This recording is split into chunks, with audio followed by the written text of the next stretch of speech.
ममता बनर्जी वाकई एक शेरनी लेडी है, तभी तो हार के बाद कैसे उठकर एक बार फिर से जीत की तरफ बढ़ती हुई नजर आ रही है, आपको इस रिपोर्ट में साफ तौर पर बताने वाली हूं। अब तक की सबसे बड़ी खबर, सबसे बड़ी जानकारी जो आपको मेन स्ट्रीम मीडिया में कहीं से कहीं तक ना बताया जा रहा होगा, ना ही दिखाया जा रहा होगा। पश्चिम बंगाल का चुनाव दोस्तों एक ऐसा चुनाव रहा जो इतिहास के पन्नों में दर्ज होगा कि कैसे बार बार विपक्ष के जरिए सत्ता पक्ष पर धांधली के आरोप लगाए गए, चुनाव आयोग की मिली भगत बताई गई, ज्ञानेश कुमार के खिलाफ एक तरफा समर्थन भारतीय जनता पार्टी को दिया गया। ये सब कुछ विपक्ष के जरिए कहा गया, यहां तक कि यह भी कहा गया कि 100 से ज्यादा सीटों की चोरी इस चुनाव में बीजेपी के लिए करवाई गई। और सबसे पहले एसआईआर प्रक्रिया के दौरान जो वोटर्स के नाम काटे गए, उस नाम काटने की वजह से ममता बनर्जी के जो वोटर्स थे उनको कम मत मिला, जिसकी वजह से वो हार गई। और भी कई सारे आरोप लगे, स्ट्रांग रूम की तस्वीरें देखी, बहुत सारी चीजें देखी, खींचातानी जबरदस्त तरीके से हुआ। लेकिन बीजेपी बार बार मतदान से पहले भी और मतदान के बाद भी ये कहती हुई नजर आई कि वो 4 तारीख को जीतने वाली है, 4 तारीख को वो विजय हासिल करेगी, विजय रथ पर बैठ जाएगी। और ऐसा हुआ भी दोस्तों, इतना कॉन्फिडेंस था कि वो कॉन्फिडेंस 4 तारीख को दिखाई दिया। सुबह से ही भाजपा के दफ्तर पर दिल्ली वाले पूरी और जलेबियां, मिठाइयां सब कुछ तली जानी शुरू कर दी गई। सारा साज सजावट देखने सुनने को मिला। शुरुआत में ही दोस्तों सोचिए कि कोई कैसे पूरी और जलेबी और सब्जियां और लड्डू मिठाइयां बांटना शुरू कर देता, लेकिन ये सब इतिहास में इस देश के चुनावी प्रक्रिया में देखने सुनने को मिला।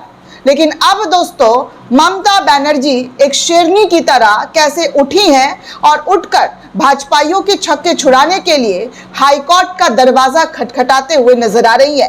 काले कोर्ट में ममता बनर्जी वकील बनकर दलील पेश करने वाली हैं। ये वाली तस्वीर आप देख सकते हैं जो सोशल मीडिया पर इस वक्त आग की तरह वायरल हो रही है। आप देखिए ये तस्वीर कोलकाता हाईकोर्ट के बाहर का है, जहां पर ममता बनर्जी आज खुद अपनी दलील पेश करने वाली हैं कोर्ट के सामने। वो तमाम बातें रखने वाली हैं, किस तरीके से तैयारी करके आई हैं, इन तस्वीरों में आप साफ तौर पर देख सकते हैं। दरअसल दोस्तों इस वीडियो को हर कोई शेयर कर रहा है और शेयर करते हुए बता रहा है कि देखिए ममता बनर्जी को सलाम है। कोलकाता हाईकोर्ट में ममता बनर्जी खुद वकील बनकर पैरवी करने पहुंची हैं। इससे पहले सुप्रीम कोर्ट में भी वकील बनकर एसआईआर पर मजबूती से वकालत कर चुकी थी। ममता बनर्जी काला कोट पहनकर कोलकाता हाईकोर्ट में चुनाव के बाद हुई हिंसा में बंगाल के नागरिकों पर हुए अत्याचार के विरोध में पैरवी करते हुई नजर आ रही हैं। इस तस्वीर, इस वीडियो में आप साफ तौर पर देख सकते हैं कि ममता बनर्जी का ये जो मौजूदगी है, ये हार के बाद जो उठ खड़ा होना होता है, वो साफ तौर पर नजर आ रहा है। ये है कोर्ट रूम की तस्वीरें, जहां पर आप देख सकते हैं ममता बनर्जी काले कोट में जो वकीलों का ड्रेस होता है, ड्रेस कोड, उसको पहनकर कैसे अपनी जगह पर बैठी हुई हैं। ये साफ तौर पर लाइव ब्लॉग की रिपोर्ट में आपको दिखाई दे रहा होगा। ममता बनर्जी के सांसद साकेत गोखले ने भी उनकी तस्वीरें शेयर करते हुए लिखा और दीदी और हार्ट बनाकर भेजा कि देखिए कैसे ममता बनर्जी उन तमाम चीजों के खिलाफ अब सड़क पर उतर गई हैं, सड़क से लेकर कोर्ट तक पहुंच गई हैं, जहां पर दीदी ये लड़ाई लड़ने वाली हैं। तस्वीरों में साफ तौर पर देख सकते हैं। दूसरी तस्वीर भी आपके सामने है कि कैसे यहाँ पर वो अपनी मौजूदगी दर्ज कराते हुए नजर आ रही है। वकीलों की पूरी फौज यहाँ पर दिखाई दे रही है, मीडिया वाले यहाँ पर नजर आ रहे हैं। ममता बनर्जी पूरी शेरनी की तरह, पूरी एकदम जो होता है ना बेखौफ नेता की तरह यहाँ पर सीधे तौर पर टकराते हुए नजर आ रही हैं। आज क्या कुछ कोर्ट के अंदर होगा, कोर्ट रूम के अंदर कैसी बहस होगी, वो सब कुछ आपको एक एक करके बताने वाली हूं। लेकिन ये वाली तस्वीरें आप साफ तौर पर देख सकते हैं कि आज का दिन मोदी शाह कभी नहीं भूलने वाले हैं। आज बंगाल में एक नया इतिहास और एक नया अध्याय जो है, नया चैप्टर जो है वो लिखा जा रहा है। दोस्तों आपको बता दूं कि नवभारत टाइम्स के हवाले से भी इस खबर को छापा गया। हालांकि कई पोर्टल पे मैंने सर्च किया, कहीं से कहीं तक खबर नहीं थी।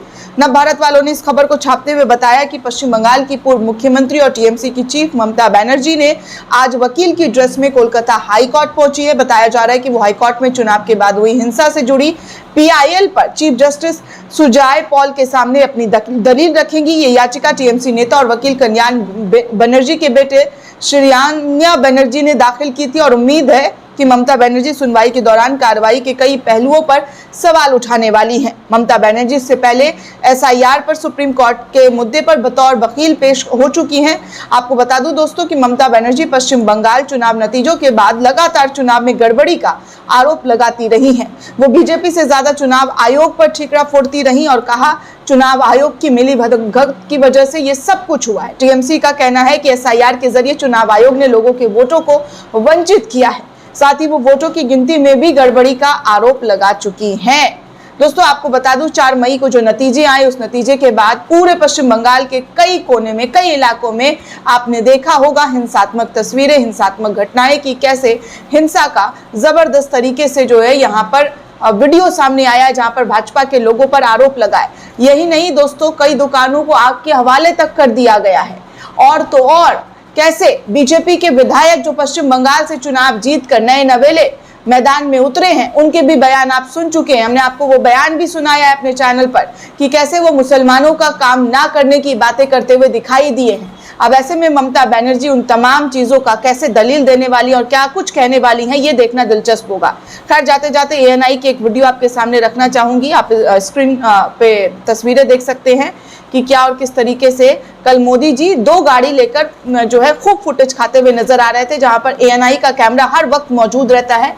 रीलबाजी, फोटोशूट कैसे होता है ये इस देश के प्रधानमंत्री को अच्छे से आता है। और तो और हमारी गोदी मीडिया को भी मोदी जी की जान को खतरा हो सकता है, मोदी जी के साथ ऐसा नहीं होना चाहिए, ये दिस डैट, ये जो इनकी होती है चापलूसी, वही चीजें नजर आती है। लेकिन दूसरे तरफ दोस्तों आपको बता दूं कि मोहन भागवत जी अपने काफिले पर कैसे दल बल के साथ, सारी गाड़ियों के साथ असम पहुंचे हुए हैं, इसकी एक तस्वीरें सामने आई है, जिस पर आप कोई कुछ नहीं कहेगा। अब कोई जिम्मेदारी, कोई पेट्रोल, कोई डीजल का बचत नहीं होगा। बीजेपी के कई मंत्रियों का, कई नेताओं की तस्वीर सामने आ चुकी है, जहां पर मोदी की अपील के बाद खुद धज्जियां उड़ाई गई और खुद मोदी जी ने इसकी शुरुआत की थी। दोपहर में लोगों से अपील कर रहे हैं और शाम में रोड शो करते हुए नजर आ रहे हैं। ये बात देशवासी भूलेंगे नहीं। आप रील बनाकर, फोटो शूट करके बता सकते हैं कि आपने कटौती की है, लेकिन हकीकत है ये देश के लोग देख चुके हैं। कोई बंद कमरे में नहीं हुआ है, बल्कि सार्वजनिक प्लेटफॉर्म पर आपके जरिए रोड शो किया गया है। दोस्तों ये पूरी रिपोर्ट आपको कैसी लगी हमें कमेंट करके जरूर बताइएगा। साथ ही साथ चैनल को ज्यादा से ज्यादा लाइक, शेयर और सब्सक्राइब करना बिल्कुल भी ना भूलें। शुक्रिया दोस्तों।